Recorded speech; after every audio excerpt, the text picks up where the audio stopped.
తెలుగులో ఒక పాత సామెత ఉందండి. క్షవరం అయితే గాని వివరం రాదు. ఆ మాటకు అర్థం ఏంటంటే, నష్టపోయిన తర్వాత గాని బుద్ధి రాదు.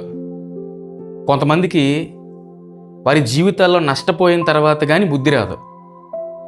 ఒకసారి ఒక ఇంటర్వ్యూలో ఒక యవనస్తుడు ఇంటర్వ్యూ ఇస్తున్నాడు. ఆ యవనస్తుడికి బైకులంటే చాలా పిచ్చి ఉండేదంట. వాళ్ళ నాన్నగారు ఒక స్పోర్ట్స్ బైక్ కొనిస్తే ఆ బైక్ మీద అతను చాలా ర్యాష్గా డ్రైవింగ్ చేసుకుంటూ వెళ్ళేవాడంట. వాళ్ళ తల్లిదండ్రులు చాలాసార్లు హెచ్చరించేవారంట, నువ్వు అంత స్పీడ్గా వెళ్ళొద్దు, ఎక్కడో చోట యాక్సిడెంట్ జరిగే ప్రమాదం ఉంది అని చెప్పినా కూడా ఆ యవనస్తుడు పట్టించుకోకుండా ఆ బైక్ మీద ర్యాష్ డ్రైవింగ్ చేస్తూ వెళ్ళేవాడంట. ఒకసారి ఒక హైవేలో ఒక లారీని ఓవర్టేక్ చేస్తూ ప్రమాదవశాత్తు ఆ లారీ కింద పడిపోయాడంట.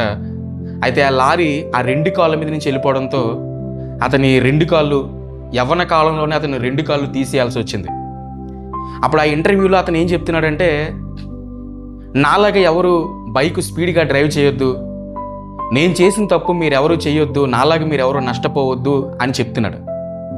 చూడండి, యవనస్తుడికి ఎప్పుడు బుద్ధి వచ్చిందంటే, అతన్ని హెచ్చరిస్తున్నప్పుడు బుద్ధి రాలేదు. రెండు కాళ్ళు పోగొట్టుకున్న తర్వాత, నష్టపోయిన తర్వాత అప్పుడు బుద్ధి వచ్చింది. అంటే క్షవరం అయితేనే కానీ వివరం రాలేదు.